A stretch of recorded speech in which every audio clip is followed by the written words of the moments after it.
नमस्कार, capital TV के show सबसे बड़ा सवाल में आपका स्वागत है। मैं हूं आपके साथ अंशिका। 2024 में होने वाले लोकसभा चुनाव के लिए बीजेपी ने अपनी तैयारियां अभी से तेज कर दी हैं। चुनाव से पहले मोदी कैबिनेट के विस्तार और उसमें बड़े फेरबदल की अटकलें तेज हो गई हैं। इसे लेकर प्रधानमंत्री नरेंद्र मोदी ने पिछले दिनों अपने आवास पर नेताओं के साथ उच्च स्तरीय बैठक की थी। अब केंद्रीय कैबिनेट में फेरबदल की तारीख सामने आ गई है। माना जा रहा है कि 12 जुलाई को एक बार फिर से मंत्रिमंडल का विस्तार हो सकता है, जिसमें कई प्रमुख नेताओं की मंत्रिमंडल से छुट्टी हो सकती है और कुछ नए चेहरों को मंत्रिमंडल में जगह मिल सकती है। ऐसे में सबसे बड़ा सवाल यह है कि कैबिनेट एक्सपेंशन में किन नेताओं को शामिल किया जाएगा और किन नेताओं को बाहर का रास्ता दिखाया जाएगा। इसी पर चर्चा के लिए मेरे साथ स्टूडियो में मौजूद हैं कैपिटल टीवी के editor in chief doctor Manish Kumar. Doctor साहब, बहुत बहुत स्वागत है। धन्यवाद। डॉक्टर साहब, बड़े फेरबदल की तैयारी की जा रही है, लगातार कयास लगाए जा रहे हैं, कैबिनेट में एक्सपेंशन होगा, डेट फाइनल हो चुकी है। देखिए, प्रधानमंत्री मोदी ये कैबिनेट एक्सपेंशन बहुत पहले ही करना चाह रहे थे, लेकिन पता नहीं क्यों नहीं हुआ। ये स्टाइल नहीं प्रधानमंत्री मोदी का जी। और अभी जो बदलाव हो रहे हैं वो बदलाव चुनाव को देखते हुए दो टारगेट है जी। पहला टारगेट ये कि एक जो परसेप्शन बैटल चल रहा था कि सारी विपक्षी पार्टियां एक साथ आ गई, काफी मजबूत हो जाएंगी, तो प्रधानमंत्री मोदी ने इस परसेप्शन बैटल को टर्न अराउंड करने के लिए क्या किया, इन्होंने अपना कुनबा बड़ा कर लिया जी। दो तरह से राजनीति की जाती है कि भाई आप विपक्ष को कमजोर करो, विपक्ष को तोड़ो और आप अपने आप को मजबूत कर लो। ये दो तरीके से आप अपने दुश्मनों से लड़ते हैं, अपने प्रतियोगी से जो है लड़ते हैं कि सामने वाले को कमजोर करो या खुद को मजबूत कर लो। प्रधानमंत्री मोदी दोनों ही काम कर रहे हैं जी। एनसीपी शरद पवार बाकायदा वो कन्वीनर बनने वाले थे विपक्षी एकता के, पार्टी टूट गई। दूसरा वज्रपात जहां होने वाला है वो बिहार में नीतीश कुमार यही सारे विपक्षी को इकट्ठा कर रहे थे जी। कैसे तोड़ा, वहां पे इनके गठबंधन को भी तोड़ा, उनकी पार्टी के ऊपर भी एक बहुत सारे सवाल खड़े हो गए हैं।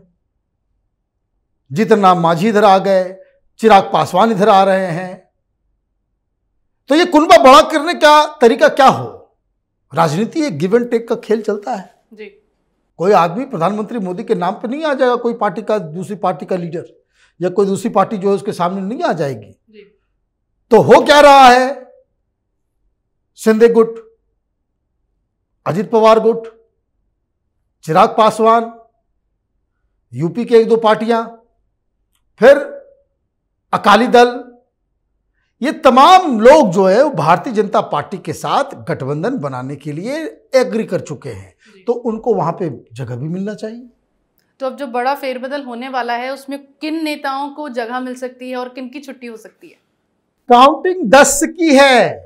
10 ऐसे मंत्री हैं जिनको बाहर का रास्ता दिखाया जाएगा। बाहर का रास्ता इन सेंस कि उनको चुनाव के काम में लगाया जाएगा। इसमें बहुत बड़े बड़े नाम भी हैं, बहुत कद्दावर लीडर्स हैं ये लोग, जिनकी अपनी एक पकड़ है, जिनका एक नाम है, एक रुतबा है, जो पहले संगठन में ऑलरेडी 2019 में 2014 में जिन्होंने संगठन में अच्छा काम किया उनको वापस उधर भेजा जाएगा।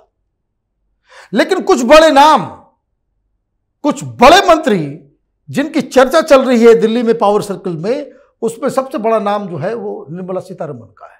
फिनेंस मिनिस्ट्री में बदलाव, और ये बताया जा रहा है किसी एक्सपर्ट को वहां जगह दी जाएगी। ये प्रधानमंत्री मोदी ये वाटर टेस्ट करते रहते हैं।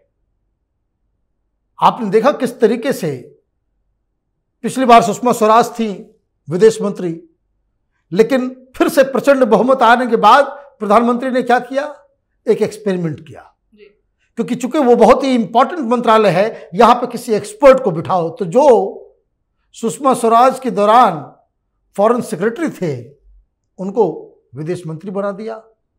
अब देखिए कितना बढ़िया विदेश मंत्रालय चला। तो निर्मला सीतारमण को हटा के किसी इकोनॉमिस्ट को जो है वहां पे बिठाया जाएगा, ये खबर आ रही है। क्योंकि निर्मला सीतारमण थोड़ी सी जो वो महंगाई और वो इकोनॉमी का जो क्षेत्र है उसमें वो ख्याति प्राप्त नहीं कर सकी। तो पहली चीज तो वो। दूसरा, नरेंद्र सिंह तोमर मध्य प्रदेश के लीडर है,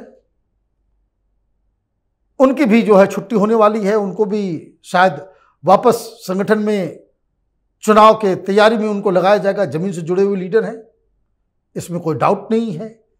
लेकिन किसान आंदोलन को जिस तरह से टैकल किया गया उसमें इनकी सराहना भी की गई, लेकिन फिर से उन कानूनों को कैसे लागू किया जाए, वो सारी चीज़ें, बहुत सारी चीज़ें ऐसी हो गई जिसको नरेंद्र तोमर की वजह से को जो है उसके लिए बाकायदा वापस मध्य प्रदेश चुनाव में उनको लगाया जाएगा, ऐसी खबर आ रही है। तीसरा नाम और भी चौंकाने वाला है, बहुत हाई परफॉर्मिंग मंत्री कहा जाता है पीयूष गोयल को। पीयूष गोयल का भी जो है वो उनको महाराष्ट्र में जो है काम पे लगाया जाएगा इलेक्शन के लिए। चौथा नाम किरण रिजिजू का है। आपने देखा होगा पहले वो लॉ मिनिस्टर थे, तो लॉ मिनिस्ट्री में कुछ सुप्रीम कोर्ट के साथ बहुत वार्तालाप ज़्यादा हो गया, बयानबाजी थोड़ी ज़्यादा लक्ष्मण रेखा को क्रॉस करने के बाद उनसे वो ले लिया गया।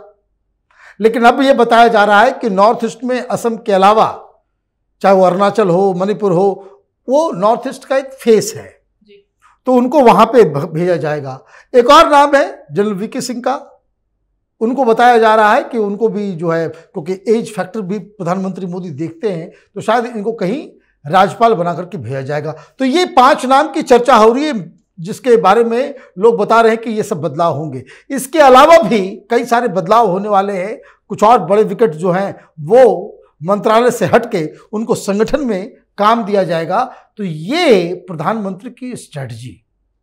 कौन लोग आएंगे इनकी जगह पे, मैं बता रहा हूं 10-12 फेर बदल होने वाला है, जिसमें तेलंगाना से भी कुछ लोग आएंगे, महाराष्ट्र से भी आएंगे, कुछ यूपी के लोगों की संख्या कम की जाएगी, यूपी से कुछ नए चेहरे आएंगे, फिर तेलंगाना, आंध्रा, वहां से भी कुछ नए मंत्री बनाए जाएंगे। तो ये पूरी कवायद है प्रधानमंत्री मोदी की कि जिसके जरिए वो 2 चीज इंश्योर करना चाह रहे हैं कि एक मंत्रालय का काम, और दूसरा 2024 में जिन जिन लोगों की जरूरत होगी कैंपेन के लिए, उनको इस काम से जो है थोड़ी सी मुक्ति दी जाए, थोड़ा सा बर्डन कम किया जाए और उनको जो है काम इलेक्शन की तैयारी में लगाया जाए। डॉक्टर साहब, हमेशा देखा गया है कि मोदी जी की ओर से हमेशा कोई ना कोई ऐसा मैजिक चलाया जाता है जिसका सीधा फायदा बीजेपी को होता है। तो जो रणनीति अब तैयार की गई है, क्या उसका भी फायदा लोकसभा चुनाव और आने वाले विधानसभा चुनावों में होगा?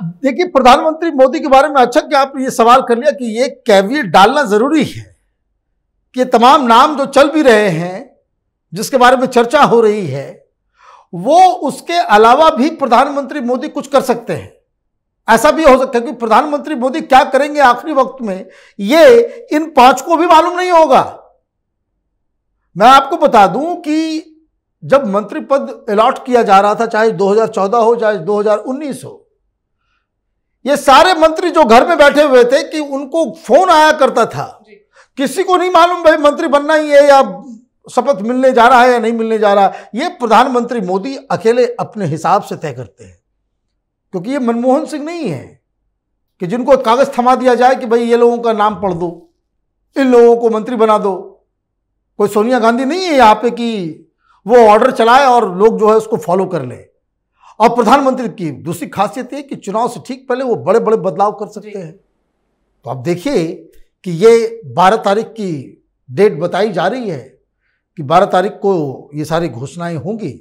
उसका इंतज़ार देश की जनता से ज़्यादा जो प्रधानमंत्री मोदी के मंत्रिमंडल में जो लोग होंगे उनको ज़्यादा इंतज़ार होगा। खलबली वहाँ ज़्यादा होगी कि पता नहीं किसका नंबर लग जाए, कौन जो है वो मंत्री पद से हटा दिए जाए, किनको संगठन में लाया जाए, और बीजेपी के अंदर भी ओवरऑल कि कौन कौन नए चेहरों को मौका दिया जाएगा।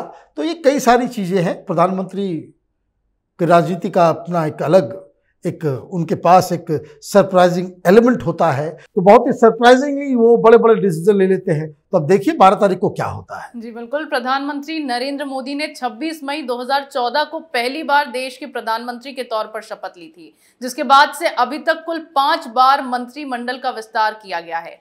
आगामी विधानसभा चुनावों और 2024 के लोकसभा चुनावों का इस फेरबदल में बड़ा असर देखने को मिल सकता है। विपक्ष की ओर से लगातार सिर्फ पीएम मोदी को हराने का प्लान बनाया जा रहा है, तो वहीं पीएम मोदी विपक्ष को हराने से ज्यादा बीजेपी की जीत पर काम कर रहे हैं। इसी को लेकर कैबिनेट में फेरबदल के कयास लगाए जा रहे हैं। हालांकि अब तारीख सामने आ गई है, जिसके बाद देखना यह है कि इसके बाद मोदी कैबिनेट में क्या कुछ बदलाव किए जाते हैं। इस विषय पर चर्चा का आपका बहुत बहुत धन्यवाद। सबसे बड़ा सवाल में मेरे साथ आज इतना ही। अगर आपको हमारा ये वीडियो पसंद आया हो तो इसे लाइक करें, शेयर करें, कमेंट करें, साथ ही हमारे चैनल को सब्सक्राइब करना ना भूलें।